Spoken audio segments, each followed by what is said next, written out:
Salut à tous les amis, nous sommes lundi, le lundi, petite vidéo NBA pour bien débuter la semaine. J'espère que vous êtes bien attachés parce qu'aujourd'hui on va faire un petit tour des États-Unis, mon cher Erwan. Tu es prêt? Les Frenchies aux États-Unis. Un petit tour des Frenchies aux États-Unis, tout à fait. On va débriefer, on va faire un premier bilan de nos Français en NBA. Il y a du très bon, il y a du moyen-as, il y a du qui joue pas, il y a du blessé, il y a plein de choses à dire. Tu es prêt? Je n'attends que ça depuis ce week-end. Eh bien super, puisque et on va commencer justement en vous disant que demain soir, donc mardi soir à 19h, nous serons en direct ici même, donc sur la chaîne YouTube, en passant par Discord, en direct donc pour notre radio, la numéro 2 cette saison, une antenne libre avec Nicolas Batum. Vous pourrez lui poser plein de questions, vous pourrez discuter, débattre avec nous et avec lui. Steph sera aussi de la partie, donc c'est une petite dream team comme on aime l'appeler, et on fera une belle partie sur les contrats. Les gros contrats, ouais, on fera un dossier spécial sur les gros contrats. On sait que ça fait toujours beaucoup parler en NBA, que ça change la vie des joueurs. Et donc, on va se demander un petit peu comment ça se passe au sein d'une équipe, comment on est considéré, l'avant, le pendant, l'après, voilà, des gros contrats. Ça fait toujours beaucoup parler. Donc voilà, on pourra discuter avec Nicolas Batum, qui lui aussi pourra parler d'ailleurs de son cas personnel. Ça ne le dérange pas, il en a même envie. Il en a même envie, puisque Erwan dit que ça fait parler aux États-Unis. On sait que ça fait énormément parler aussi en France, que ce soit sur les réseaux et ainsi de suite. Donc Nico est ouvert à la discussion vis-à-vis de ça, parce que lorsqu'on parle de contrats, d'énormes contrats, eh bien évidemment Nicolas Batum est le premier cité en ce moment. On rappelle qu'il y a 25 millions de dollars cette saison, 27 millions l'année prochaine. Bref, on va pourquoi pas d'ailleurs ouvrir cette petite séquence sur Nicolas Batum, puisqu'on est en train de parler de lui. Bonne transition. J'avais envie de parler des gens qui performaient, mais ce serait trop dommage de ne pas commencer par le capitaine de l'équipe de France, donc Nicolas Batum, qui s'est blessé cette saison avec les Charlotte Hornets et qui nous fait une toute petite saison statistique. L'année dernière, on avait été très critique vis-à-vis de sa saison, vis-à-vis de son contrat aussi. Et bien cette année, c'est encore pire qu'avant. Erwan, regarde-moi ses stats. Ouais, les stats, elles sont parlantes. Hein, alors, il y a eu un début de saison tronqué par les blessures, et puis il y a la confirmation que ça se passe mal à Charlotte, et que Nicolas Batum, quand ça se passe mal, c'est pas quelqu'un qui va secouer le cocotier. Donc c'est plutôt, en plus, c'est une équipe qui était pas attendue, qui arrive à faire quelques coups avec clairement des jeunes qui ont pris un petit peu le leadership de l'équipe. Ouais, t'as raison. Eh ben, clairement, voilà, Nicolas Batum, il voit qu'une équipe fonctionne mieux que pour moi, j'ai l'impression qu'elle fonctionne mieux que ce qu'elle était attendue. Voilà, donc Nicolas Batum, malgré un temps de jeu plutôt assez important depuis son retour, on lui fait quand même des 25-30 minutes. Voilà quoi, il a fait un match à 13 points, mais derrière il est retombé sur un match à 2 points. Donc voilà, on sait que voilà, on connaît les qualités de ses défauts et les défauts de ses qualités. Voilà, il va rien forcer. On sait maintenant, moi je reste persuadé que ça se passe très mal avec son coach et qu'on le responsabilise pas. Et donc lui, on le répète, hein, c'est pas lui qui va forcer la nature. Il s'est blessé au majeur en début de saison, donc ça a évidemment fait. Il a manqué. Bien dommage, il pourrait faire des fucks à son entraîneur. Hein. Ouais, c'est sûr. En attendant, quand on regarde ses stats et les stats depuis son retour, il a été enlevé du 5, il a du temps de jeu. Je te fais juste la liste de ses matchs, juste au scoring. Vraiment comme ça. 3 points, 3 points, 3 points, 6 points, 3 points, 3 points, 13 points, 0 points, 2 points. Je mets ça avec les temps de jeu, 29, 25, 26, 28, 16, 19, 31, 27, 13. Alors oui, effectivement, on sait que Nicolas Batum est un facilitateur de jeu. On sait qu'il a besoin d'être important dans un collectif pour s'exprimer. Il n'empêche qu'à son âge, il est 88, il a 31 ans maintenant, avec son expérience, et son contrat, mais même si j'enlève son contrat de l'équation, c'est quand même une saison qu'on peut qualifier de dramatique pour un joueur de son calibre, puisqu'il y a encore 2 ans, c'est un joueur important de NBA. Clairement, moi je suis même inquiet, je peux te dire, pour la suite, parce qu'il lui reste, tu l'as dit, encore 1 an et demi de contrat. Tout à fait. Et une option pour l'année prochaine à 27 millions. Qui va évidemment prendre. J'espère. Au bout d'un moment, ça reste quand même aussi. Oui, non mais. Gérer une carrière, oui. Il faut la prendre, hein, l'année. Tout le monde le ferait d'ailleurs. N'en déplaise au grand donneur de leçons, mais une année à 27 millions, peu importe que ton coach t'aime pas, tu la prends. Hein. J'espère que tout le monde, personne... C'est le business qui est comme ça. Maintenant, moi, je suis inquiet pour la suite, parce que voilà, ça fait quand même maintenant 2 ans que c'est compliqué pour Nico. Il a que 31 ans. Que 31 ans. Bien sûr. J'en imagine qu'il a quand même, qu'il est plus dans le plaisir, qu'il a... Enfin, il vaut largement mieux que ça. Maintenant, faut le démontrer. Et oui, moi, je suis un peu inquiet du contexte. Je suis inquiet de la suite. Et on imagine évidemment que Nico Batum vaut mieux que ça. Maintenant, c'est à lui de le démontrer, quoi. Je sais que c'est pas sa nature. On aura l'occasion de lui en parler demain. Je sais que c'est pas sa nature, mais au bout d'un moment, il va falloir peut-être une fois un peu plus se faire violence et secouer les choses. Tout à fait. Gueuler pour montrer un trade, gueuler pour prendre plus de responsabilités, enfin sortir un petit peu de ce qu'est Nico Batum, c'est-à-dire que si ça marche comme ça, ben, très bien. Voilà. Tu as parlé d'un peu des jeunes tout à l'heure. C'est vrai que là, aujourd'hui, on a l'impression donc devant lui, il y a les Miles Bridges, alors sur d'autres postes, hein, je fais vraiment de 2, 3, 4, les PJ Washington, du Malik Monk, du Gwen Bacon, du Graham, et qui lui est clairement meneur de jeu. Du coup, oui, ils sont tous passés devant. Maintenant, ce qu'on souhaite pour la suite de sa carrière, c'est qu'il soit transféré. On rêve tous, enfin en tout cas moi j'en rêve, un retour à Portland, ce serait incroyable, dans un rôle où il serait parfait derrière deux joueurs comme McCollum et Lillard. On verra de quoi sera fait son avenir. Nous, en tout cas, on souhaite effectivement qu'il puisse s'exprimer à sa juste mesure et en montrant sa valeur, en se faisant mal ou pas. Après, au bout d'un moment, c'est sa carrière aussi. Après, ce qui est sûr, c'est qu'il est dans une situation très très compliquée, c'est-à-dire très dur d'être transféré, parce que c'est bien beau de demander un transfert, mais aujourd'hui, quelle équipe va vouloir absorber son tu sais, quand on parle à Portland, Portland a des gros contrats finissants. Je pense à Bazemore, par exemple. Whiteside. Whiteside, j'ai du mal à imaginer un trade. Non, mais en tout cas, tu peux imaginer que Charlotte veuille récupérer un contrat finissant pour lui ensuite pouvoir aller jouer dans une autre franchise. J'imagine que Charlotte, vu ce qui se passe, ne serait pas contre un trade. Maintenant, il faut trouver l'équipe. Absolument. Faut trouver l'équipe qui serait... Mais que ce soit pour Nico et même pour les Hornets, je pense que ça serait gagnant-gagnant que les deux se séparent dès que possible. Et on a envie de le voir dans une équipe, pourquoi pas contender. C'est pour ça que quand on parle de Portland, qui va mal, pourquoi pas. Et puis Portland, c'est une bonne idée parce qu'on sait que c'est là-bas qu'il a commenccommencé sa carrière et puis ça s'est très bien passé. Et que sur ce profil-là de poste 3 pour défendre et un peu les soldats, ben, il y a depuis qu'Amino et Harkless sont partis, ben, il y a quand même un vide assez énorme. Donc voilà, tout ce qu'on souhaite à Nico. Et puis on pourra, de toute façon, on le répète, en parler demain avec lui en live. Tout à fait. On enchaîne. On va retrouver le sourire, chers amis, puisqu'on va parler d'Evan Fournier qui est peut-être dans la forme de sa vie en ce moment. Hier soir, donc, face aux Warriors, eh bien, le Magic a gagné et Evan Fournier a égalé son record en carrière. 32 points avec un super drive sur Draymond Green à la toute fin, contesté. On aurait pu dire qu'il y avait un petit end-one, mais bon. Le Magic est donc 8e à l'Est et Evan réalise une très belle saison, 19 points par match. Et surtout, depuis la blessure de Vucevic, eh bien, il a augmenté son volume de points et il est le leader de cette équipe. Faut pas lui en promettre, Evan, il aime ça. C'est clair. Et puis pour ceux qui disent oui, il fait la meilleure saison de sa carrière en stats et qui pourraient être surpris, ben non. Evan Fournier est 92. Alors on dit que Nico Batum n'a que 31 ans. Alors Evan Fournier, il est que 92. Il rentre dans son prime. Donc il rentre dans son prime. Donc je pense qu'on n'a certainement pas encore vu le meilleur d'Evan Fournier. Même si le bougre, depuis qu'il a 17 ans, il a quand même l'habitude de nous habituer à de belles choses. Non, on n'a pas encore vu le meilleur d'Evan Fournier. La preuve en est, c'est qu'il continue à progresser, à mettre des points et des points importants. Et surtout, son équipe en a besoin. Et on sait qu'Evan, quand on a besoin de lui, quand on a besoin d'un leader, il ne faut pas lui dire deux fois. Tu penses à Vincent Collet, peut-être? Ou sinon, mais même en équipe de France, quoi. Oui, c'est ça. Non, mais je crois que Vincent Collet, alors sauf s'il a joué à Strasbourg, Evan, mais je n'ai pas l'info. Il a ce truc-là quand même, qu'il aime ça. Il aime prendre des responsabilités, il aime amener son équipe, alors par son style, c'est-à-dire en attaque, mettre des points. Slasher, voilà. Mais il aime en tout cas qu'on le responsabilise et dès qu'il y a ça à prendre en responsabilité, ben lui il prend tout ce qu'il peut. Tout à fait. Je regardais justement ses stats sur les 10 derniers matchs et Evan augmente clairement sa moyenne. Il est à 23,1 points en 33 minutes, 49% au tir, dont un incroyable 47,9% à 3 points. On rajoute ça à sa 84% en lancer franc. Une défense où il a clairement progressé depuis l'année dernière. Franchement, Evan est au top de sa forme. Tu le sens en canne, tu le sens en confiance et ainsi de suite. Après, tu vois, depuis toutes ces années, on se dit toujours qu'il faut que le Magic gagne des matchs. Eh bien, grâce à Evan Fournier, ils sont en position, ils sont capables de faire des coups. Alors certes, quand tu perds Vucevic, qui est le All-Star de l'année dernière, bah forcément l'équipe est moins forte, mais l'équipe continue à performer. Et oui, effectivement, il n'est pas étranger à cette bonne performance, surtout qu'il est associé maintenant à Markel Fultz dans le 5 majeur, qui est un meneur totalement différent de J. Augustin. Ouais. Et puis il y a eu retard à l'allumage pour le Magic. Tout à fait. Donc il s'est aussi réveillé à ce moment-là, Evan. Et puis on se souvient que l'année dernière, il a dit, mais moi j'ai réussi, pour moi, ma saison la plus complète la saison dernière. Le seul bémol, c'est que j'ai pas été à droit. Il savait, il l'avait avoué quand on l'avait rencontré à l'Oops Factory l'année dernière, il avait dit cette année j'ai pas été à droit, sinon la saison elle est bonne. Et là cette année il continue là-dessus avec une adresse retrouvée depuis la Coupe du Monde, donc il est clairement dans ses standards. Et puis je le répète, son équipe avait cruellement besoin des points et du leadership d'Evan Fournier parce qu'il y a eu un petit retard à l'allumage. Et dans la petite course au play-off de la conférence Est, faut pas traîner.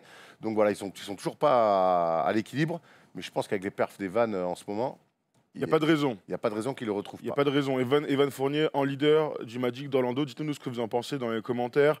À part le fait qu'il soit énorme mois de fort, décembre. il nous régale. Tout à fait. Non, bah, après, on est le 2 décembre. Sur la fin. Énorme mois de novembre, Ouais. pardon, sur la fin. Oui. Énorme mois de Il a il a enchaîné. 32 points par match en décembre. Il fait un novembre incroyable. Ah, oui, il enchaîne les performances à 30 points et tout ça. Il régale notre ami Evan Fournier. Si tu as autre chose à dire sur Evan, Non. dis-le maintenant ou tais-toi à jamais. Alors, une question pour toi. Est-ce que s'il continue, par exemple, à rester à 19, 20 points, et que le Magic est dans les 8 Ouh là là, non, mais- au moment du All-Star Game, est-ce qu'on peut imaginer?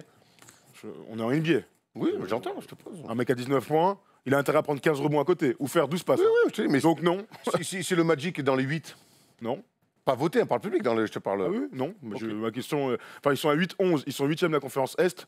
Malheureusement. Dans 2 mois et demi, hein. Oui, non, mais bien sûr, mais tu me parles aujourd'hui. Évidemment, s'il a 24 points par match, la réponse change. Mais aujourd'hui, il a 19 points par match. Il est dans une équipe qui a 8-11. Et il y a quand même des arrières. Tu vois, par exemple, les coachs préféreront prendre Bradley Beal, même si l'équipe est catastrophique, pour l'envoyer au All-Star Game. Donc il y a aussi cette réalité-là. Pour accéder une première fois au All-Star Game, vaut mieux être quand même à plus de 20 points par match. Vucevic, l'année dernière, il avait été très fort et il était méritant. Mais bon, pourquoi pas. Écoute, hein, la saison, il y a encore du temps. C'est Hein. pour ça que je dis ça. L'année dernière, Orlando a quand même envoyé un mec au All-Star Game. Alors certes, il était un peu plus Bah en ouais. points et en Je sais rebond. pas, il était à 20 et 12, Oui, oui, ou un non, truc mais- comme ça, ou même peut-être plus. Donc Très bien. voilà. Ok, on enchaîne avec un autre homme. Alors, j'ai du mal à mettre un mot sur sa saison, c'est Rudy Gobert. Rudy Gobert, hier, jouait contre les Raptors et ils se sont fait ouvrir comme rarement. Pascal Siakam a été exceptionnel dans ce match-là. La défense du Jazz est-elle toujours la défense du Jazz? En tout cas, quand on voit les stats de Rudy Gobert, elles sont toujours très hautes, surtout au rebond, au bloc. Un peu moins de points cette saison et on sait qu'au début, au début de la saison, il avait poussé un petit coup de gueule à Rouen. Il a poussé une gueulante et d'ailleurs, le match d'après, il avait marqué 24 points, il me semble.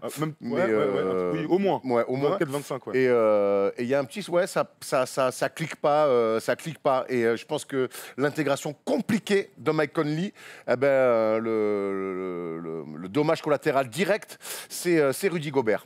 Cette équipe-là, sur le papier, elle est excitante, mais pour l'instant, ça clique pas comme on voudrait. Je pense aussi à Bogdanovic. C'est quand même des mecs. Qui taffe, hein, Bogdanovic, pour le coup. Oui, d'accord, mais il y a beaucoup. Ah, Oui, mais les ballons sont partagés du coup, sont diffusés, et forcément, ben, Rudy Gobert, c'est le moins attaquant des starters. Et ben, c'est lui qui, un peu au niveau des points, souffre. Et puis pour revenir sur le match face à Toronto, hier, il souffre parce que Marc Gasol, il filoche dès la première temps, il l'amène très au large. Et ben, on sait que Rudy Gobert, on se souvient face à Aaron Baines et l'Australie, on sait que face à des pivots maintenant qui mettent au large, eh ben, ça devient très compliqué pour notre ami Rudy qui, pour moi, continue quand même à être au moins sur les minima et sur ses fondamentaux, fort en défense, dissuadeur, et puis voilà, quasiment 14 rebonds, plus de 13 points.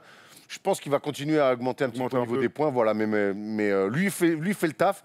Maintenant, son équipe enraye un peu en ce début de saison. Bah, le truc, c'est que, et tu as raison, la structure d'équipe a un peu changé. Avant, c'était vraiment, tu avais donc Donovan Mitchell, première option, et tu avais très rapidement du Rudy sur pick and roll, du Joe Ingles qui était en chute libre lui aussi, et tu parles de dommage collatéral, c'est peut-être lui d'ailleurs le premier dommage collatéral de l'arrivée de Mike Conley et de Bogdanovic, et tu avais Ricky Rubio qui a fait une bonne saison et qui distillait à ses gars. Là, le problème, c'est que en fait, les joueurs autour sont meilleurs. Tu vois, Bogdanovic et Mike Conley sont meilleurs. Donovan Mitchell est plus fort qu'avant.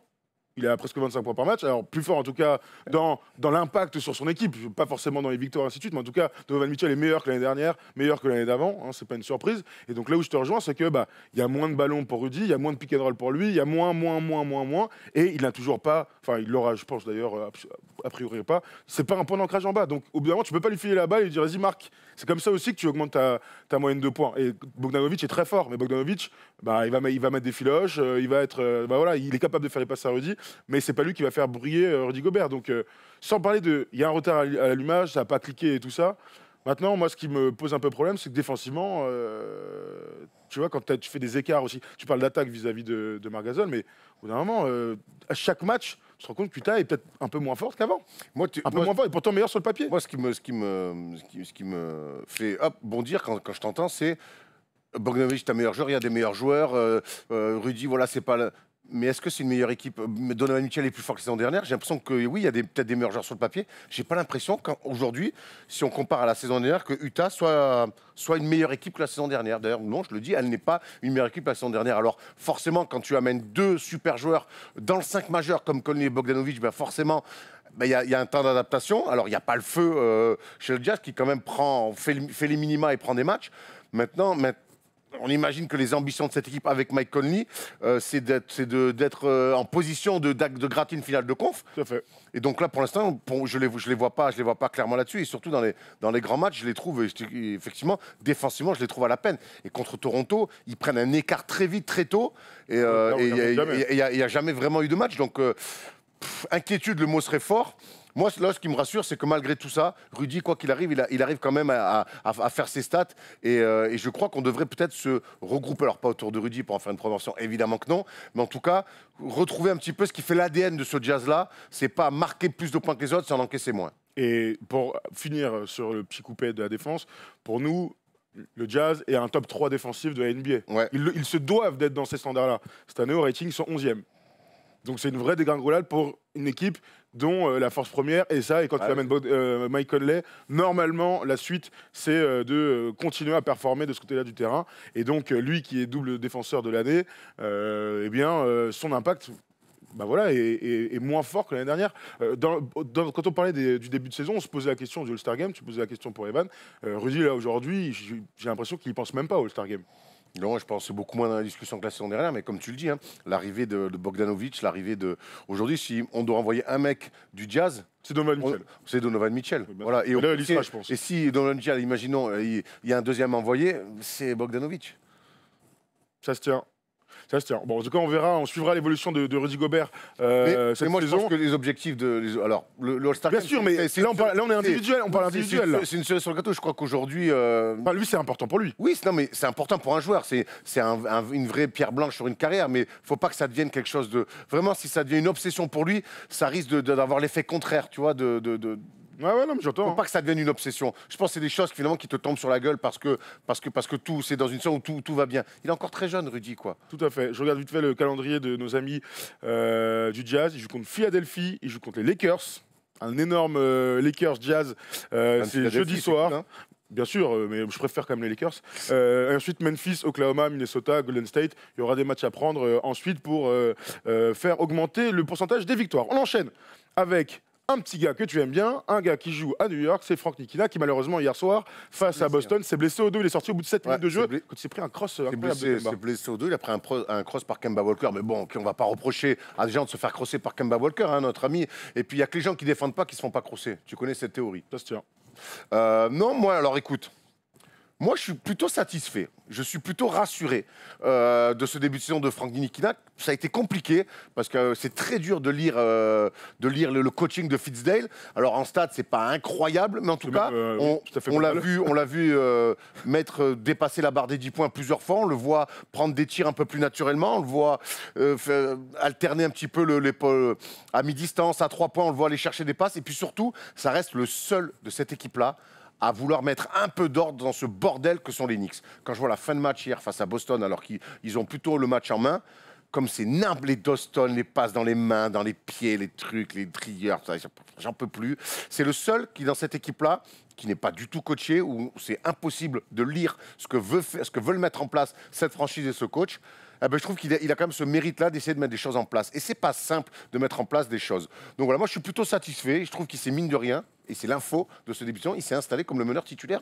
Non, mais ça, c'est vrai qu'on ne peut que saluer le fait qu'il se soit installé à un poste où il y avait la concurrence. On rappelle Fred Payton, Dennis Smith Jr., Alonzo Trier, bon, poste 2, mais sur les postes arrière, il est titulaire. Il a débuté 15 matchs sur les 19. On a vu ses stats, elles sont pas ouf, mais il joue quand même 26 minutes par match. On a regardé un peu son impact sur son équipe, à la fois en attaque et en défense. Alors regardez ce que ça donne. Eh bien, lorsque Franck est sur le banc, les Lakers, n'importe quoi, les Knicks encaissent 97 points. Lorsqu'il est sur le terrain, 105.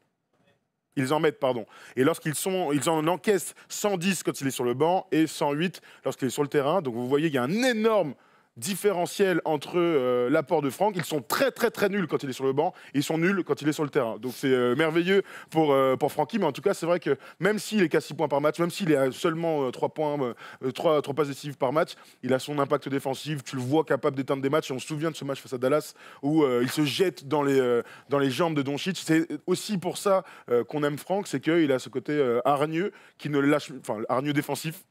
C'est important de préciser ça. Et c'est pour ça aussi, je pense, qu'il le laisse sur le terrain. C'est qu'à un moment donné, R.J. Barrett, machin et tout, et c'est le seul, tu l'as dit, à être impliqué pour les autres, défensivement, en attaque, dans la gestion et ainsi de suite. Donc, il réussit son début de saison, même si ça reste des stats familiques. En Faminique, c'est dur. 6 points, 3 passes. Il est titulaire ou il est pas. Faminique, c'est dur. Après, il y a des gourmands autour, hein, merde. Non. Attends, les Randall, Morris. Il y a des gourmands. Mais Marcus Morris, il taffe, hein. Il y a des Moi, je veux bien, mais au bout d'un moment. Portis. Mais si ces mecs-là ne taffent pas, ils vont jamais gagner. Mais d'accord, mais il y a des gourmands, ce que je veux te dire. Le meneur de jeu, c'est toi qui choisis. Je suis désolé. Toi, quand tu jouais avec nous à Malakoff, qu'il y avait des gourmands, au bout d'un moment, tu prenais combien? Tu vois, alors que l'année où tu es titulaire avec nous, frérot, tu mets combien de points par match? Frérot, je suis pas Franck Ntilikina, je joue pas à New York. Crois-moi que s'il y avait été, ça aurait été une autre chanson. Enfin, on va pas comparer Thomas Dufort à Malakoff et Franck Ntilikina au New York Knicks en 3e année de NBA. Ce que je veux te dire, c'est qu'il y a des gourmands autour de lui qu'il faut alimenter. Et il le fait. Et quelque part, s'il s'est installé comme ça, c'est que c'est pas pour rien. C'est que moi, je pense que s'il shoot plus que ça, aujourd'hui, c'est une équipe qui joue très mal au basket et t'as des mecs qui croquent. Portis croqueur, Randall croqueur, Barrett croqueur. Il y a qui d'autre? Marcus Morris croqueur, Trier, Kevin Knox, c'est des mecs comme ça qui aiment la boule. Oui, d'accord, mais qui aiment beaucoup la boule. Et il y a Ellington à fournir. Bon, moi, évidemment que je ne vais pas défendre son truc de 6 points par match. Je te dis juste que moi, je trouve qu'il y a une évolution. Alors, on aimerait un déclic. Mais bon, ça se fait plus lentement que prévu, mais en tout cas, pour moi, il est sur la bonne voie. Moi, la question que je me pose par rapport à Franck, c'est que, alors, l'année dernière a été une catastrophe parce qu'il a été blessé, qu'il n'a pas joué, et ainsi de suite. Cette année, on en attendait beaucoup parce qu'on l'a vu avec l'équipe de France avoir progressé. On en a parlé souvent ici avec lui et sur le plateau ensuite. Moi, ce qui me fait un peu peur, c'est que, effectivement, il s'est installé, tant mieux, mais qu'on en est à dire, bah, c'est bien, en fait, c'est bien ce qu'il fait. C'est mieux. Ouais, c'est mieux. Ouais, mais c'est mieux, mais mieux, c'est pas bien. Les gars, tu vois, je sais, mais. Mais attends, je ne dis pas qu'il faut que ce soit 20 points par match. J'ai jamais dit ça. 20 et 10. Je me pose juste la question, c'est quand tu es une autre franchise, que tu regardes les Knicks, est-ce que tu dis, ah, ce gars-là, on peut en faire quelque chose quand tu es ailleurs? Ben, j'ai l'impression. Bah, t'as l'impression que pour l'instant, il n'y a personne qui sait. Oui, non, mais si Dallas l'avait voulu, New York n'a pas voulu, c'est Dallas qui l'avait voulu. Moi, je vois qu'il a mis 17 points contre Philadelphie, je vois qu'il a mis 13 points encore contre Philadelphie, qu'il a remis 14, qu'il a mis des 11, qu'il met des 10. Et quand on regarde les matchs, Tom, ensemble, des fois au bureau, ben, on est là, on le voit, tac, s'arrêter à mi-distance, on fait OK, voilà, des trucs que toi, en plus, le premier, tu avais envie de voir. Bien sûr. Donc, c'est une évolution. Voilà. Alors oui, effectivement, on va pas sabrer le champagne. On va pas sabrer le champagne, même si on adore ça. mais en tout cas, voilà. Alors je sais que on est très impatient, que certains voudraient le voir à 14 et 7. Mais bon, on prend ce qu'il y a aussi à prendre. Faut pas que ça soit trop manichéen. Ou c'est bien, ou c'est cata. Là, il y a une évolution. On souligne au moins cette évolution. Moi, je vois un mec qui jouait pas du tout l'année dernière, qui a été blessé et qui aujourd'hui s'est installé comme un meneur titulaire de NBA dans une équipe. J'ai même pas envie de dire en construction parce que c'est même pas une reconstruction, mais voilà. En chantier. Voilà, le seul truc qu'on peut lui souhaiter, c'est que il y a encore la rumeur Masai Ujiri qui s'est fait un peu plus pressante côté New York, qui vraiment essaie d'attirer Masai Ujiri et qui soit dans les cartons si ce mec-là arrive un jour. Voilà. Bien, après ce que tu viens de dire, je me rends compte combien vous, les fans des Knicks, vous avez besoin de gagner des matchs, ça vous ferait du bien. Ce sera la meilleure thérapie, puisque si on commence à être ravis de voir cette équipe de merde avec des gars qui n'arrivent pas à performer et dire oh c'est encourageant et tout, je vous souhaite un jour de dépenser les 40 victoires sur une saison, ça te régalera, sache-le. Je vais te dire un truc, je vais te faire une confidence. Pour moi, tu es comme un frère. Tout à fait. Tu es comme d'une autre mère. Ouais, d'une autre mère. Tu es comme un frère, mais je vais quand même te dire que tu es une belle merde. Parce qu'entre Marseille et les Knicks, qu'est-ce que tu me fais charger? Tu es quand même du Eric Dimeco, 2 pieds d'école à chaque fois. Un peu d'empathie, jeune Dufan, s'il te plaît. Moi, j'ai mangé mon pain noir, j'ai souffert. Tu te rappelles de Amaradjana à Sochaux, j'ai souffert. Tu te rappelles de ce 5 majeur avec Robert Sacré aux Lakers, j'ai souffert. Maintenant, je peux pour le... Ouais, Ryan Kelly. Mec, j'ai souffert. Je te dis juste que la meilleure thérapie que je puisse t'offrir, c'est qu'un jour, bon, au moins pour les Knicks, vous gagnez plus de 40 victoires et tu pourras même kiffer un de ces joueurs-là. Moi, je me régale. J'espère qu'un jour, notre vie est encore longue. J'espère qu'un jour, on n'aura jamais une finale Knicks-Lakers. Aussi. Avec des Knicks qui gagnent, je peux te jurer que tu t'en souviendras toute ta vie. Tu préfères que l'OM soit champion, que les Knicks gagnent le championnat de NBA? Je préfère qu'on parle d'un autre joueur français. Tout à fait, ça m'arrange puisque j'avais plus rien à dire. On enchaîne avec un joueur qui performe et qui fait kiffer, il est à Phoenix. C'est Eli Kobo qui, ces derniers temps, je dirais surprenant, non, pas du tout. Ça y est, il s'est adapté à la NBA, il a une vraie rotation au sein de la franchise des Suns. Physiquement, j'ai l'impression qu'il s'est étoffé et ça donne des stats tout à fait intéressantes. Alors là, on voit ça comme ça, 11 points, 4 points, mais ces derniers temps, il est fort, Eli, et quand tu parles de Frank Ntilikina qui performe ces derniers temps avec des perfs à plus de 10 points, Eli c'est la même chose, avec des passes décisives en plus. Ouais, 16 points contre Denver, 13 points contre Washington. Alors, le petit bémol, c'est que c'est des défaites à chaque fois. Oui, bon, c'est pas son problème. Ouais, 6 petites minutes, malheureusement, contre Dallas, mais on l'a vu faire 11 points. Donc voilà, là encore, petit à petit, l'oiseau fait son nid, j'ai envie de te dire. Et il arrive à prendre des minutes derrière Ricky Rubio. Je pense qu'il a bonne école aussi avec Tonton. J'ai l'impression que... comment il s'appelle le coach, j'allais de moi Monty Williams. Que Monty Williams compte sur lui. Que Monty Williams compte de plus en plus sur lui, ce qui n'était pas le cas au début. Mais que j'aime bien, moi, quand il y a une évolution comme ça, c'est qu'au début, c'est observe, regarde, et petit à petit, je te file un petit peu de minutes. Là, on a vu, hein, pendant le mois de novembre, il a pris 18 minutes, 20 minutes, 22 minutes, 28, 21, 6 contre Dallas. Mais en tout cas, voilà, pour moi, fait le truc le plus important, c'est qu'il a creusé son petit... Voilà, il a creusé, il est dans la rotation. D'accord.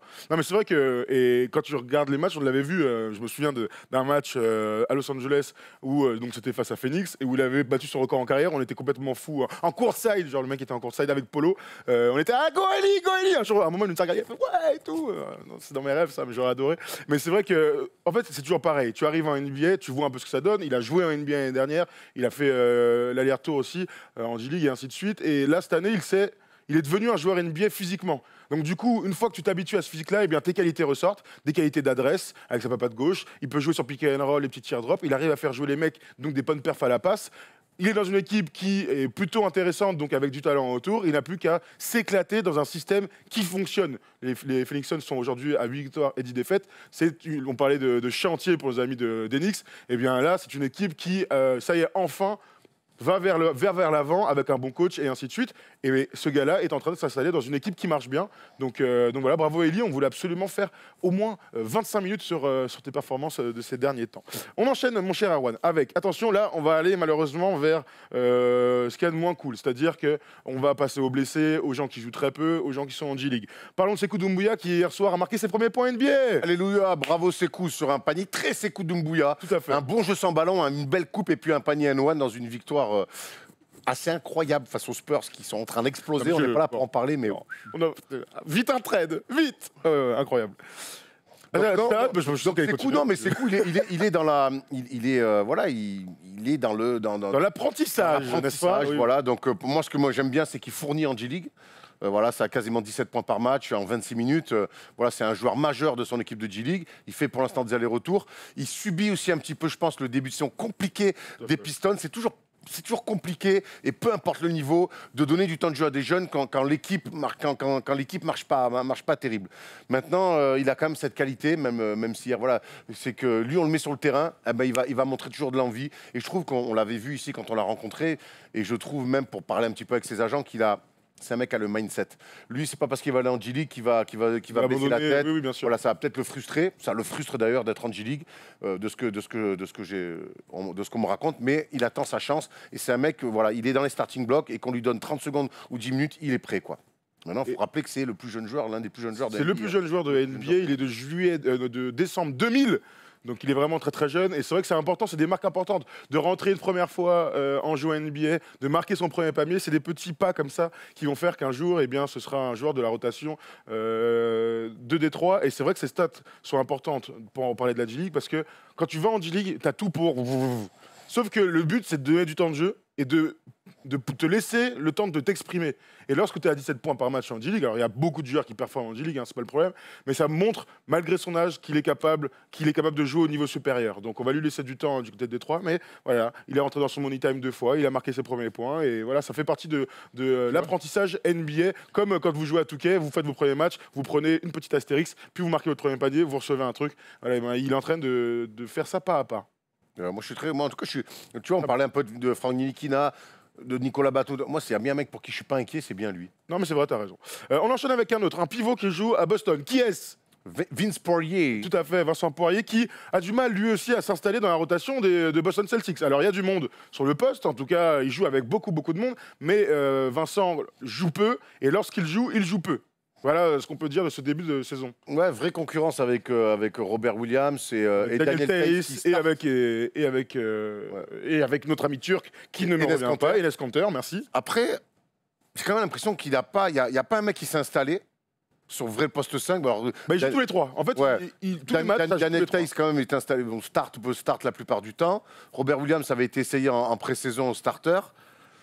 Kanter fait du Kanter. J'ai pas l'impression qu'il y a un pivot quand même qui s'est complètement vraiment installé en disant c'est moi le titulaire, c'est moi Non, clairement. un peu plus Daniel Tays que les autres. Et pourtant, et c'est ça qui m'inquiète un peu, et pourtant, derrière Vincent Poirier se contente un peu que de miettes.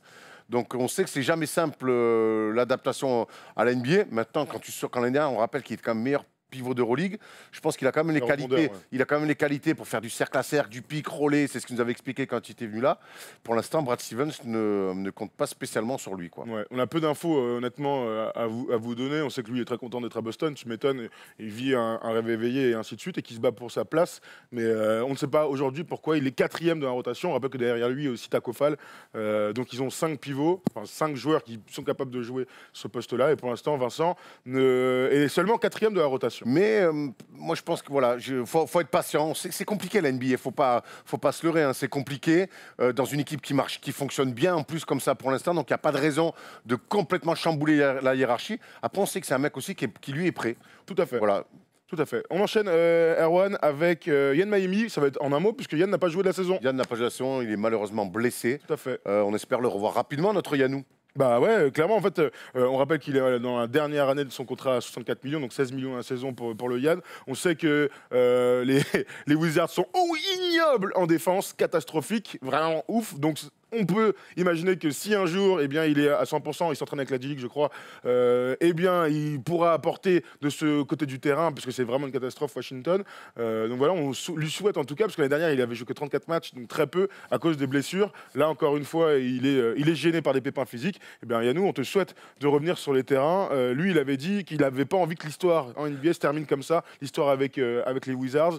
Donc, effectivement, on lui souhaite juste de pouvoir s'exprimer sur les terrains de basketball. On enchaîne avec, vite fait comme ça, des petits jeunes qui sont en NBA. Donc c'est William Howard et Jalen Howard, ça s'écrit pas pareil. Tu veux commencer par qui? Peut-être William? Allez, William Howard, qui lui donc est à Salt Lake City dans l'équipe de G-League du Jazz et qui pareil lui aussi fait de bonnes stats plutôt fournies. Il a 16 points par match, il a joué 7 matchs, 30 minutes, 16 points. Je regarde vite fait les rebonds, 5,6 rebonds, 2 passes à 60% au tir, dont 63% à 3 points. Donc il a un contrat plutôt assez confort pour un mec de G-League, donc il est vraiment dans la couveuse du Jazz. Alors après on sait que sur les postes au Jazz, t'as Bogdanovic, t'as Joe Ingles. C'est compliqué pour Tonton, je pense, d'avoir cette saison-là un rôle. Maintenant voilà. On sait, le Jazz, j'imagine, ils savent qu'ils ont un mec, un poste 3, qui fournit en G-League et qui ne demande qu'à avoir sa chance en NBA. Donc voilà, c'est ce qu'il faut faire. De toute façon, c'était le deal de départ avec William Howard. Donc voilà, qu'il soit patient, qu'il continue à fournir en G-League. En NBA, là, ça peut très vite, la roue peut très vite tourner. Tout à fait. Un mot sur Jalen Howard. Donc du coup, ça s'écrit pas pareil. Lui aussi, il est en G-League. Il a joué 3 matchs, mais des bonnes stats. 27 minutes de temps de jeu, 18,7 points, 7,7 rebonds. Donc des stats quand même très importantes aussi. À 56% au tir. Lui, l'ancien de Wake Forest. À Portland. Hein. Qui est à Portland, tout à fait. Et qui attend sa chance. C'est un two-way contract, je crois, de mémoire. Donc notre ami Jalen avec un maillot magnifique. Donc il est rentré dans un match incroyable. Ça, c'est beau, c'est un pré-saison. Je vérifie. Attends, je vais vérifier en même temps de Jalen Howard. C'est pareil, c'est sur le poste, il pourrait dépanner hein, dans le roster des Blazers ou quand même sur ces postes d'ailier. On manque un petit peu d'athlètes. On parlait tout à l'heure d'un retour de Nico Batum. Tu vois, parce qu'on sait que sur les postes 3, 2-3, il manque un petit peu de soldats. Donc voilà, pareil, il faut être patient. La NBA, on peut tellement t'appeler du jour au lendemain. Ça, c'est clair. Il a joué 3 matchs, du coup, cette saison en NBA, dernièrement en plus. Et là, je regarde juste les totaux pour voir. Il a marqué 2 points sur ces 3 matchs-là.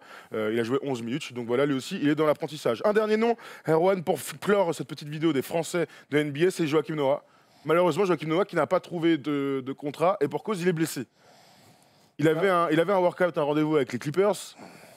finalement, il n'a pas pu y aller, ou en tout cas pas pu performer, parce qu'il est blessé et de manière sérieuse. On n'en sait pas plus. On n'en sait pas plus. Mais, Ça, voilà. ça fait chier parce qu'on était content l'année dernière de revoir Joachim Noah s'offrir une fin de carrière un peu plus digne que ça. Et puis voilà, on espère le revoir en tout cas. Voilà, vraiment. Moi, je reste conquis par son passage la saison dernière chez les Grizzlies. Je pense qu'il peut apporter à une équipe en sortie de banc. On avait parlé des Lakers. Voilà. Au Clippers, ça a été pas mal. Son énergie, son envie, voilà. Donc, voilà. C'est un mec, quand tu le mets sur le terrain, on l'a vu l'année dernière aux Grizzlies, il apporte toujours des choses. Il adore le basket et quand il est sur un terrain, il diffuse toujours quelque chose de positif. On espère qu'il pourra rendre service à une équipe. Si il est à 100%, S'il est évidemment malheureusement, à ça fait 100%. partie de sa carrière d'être blessé. Sur les réseaux, il vit sa meilleure vie. Hein. Je ne suis pas inquiet pour lui. Il est dans le plaisir. Hein. Ouais, tu m'étonnes. On a fait le tour de tous nos Français en NBA. Vous nous dites dans les commentaires ce que vous pensez de chacun, avec un mot, une note. Vous choisissez. Et puis, on essaiera de vous répondre dès aujourd'hui. On vous rappelle donc, en parlant de français, qu'on sera avec Nicolas Batum à partir de 19h avec l'antenne libre, notre petite radio numéro 2 cette saison. On parlera de contrats, on parlera de chiffres, on parlera d'actu de NBA et préparez vos petits quiz pour la fin, pour les 20 dernières minutes. On adore faire ça avec vous. Merci à Erwan, merci à Régie, à Tom et à Polo qui est arrivé à l'heure. Bravo Polo, on t'aime. Ciao, bonne journée, à demain soir.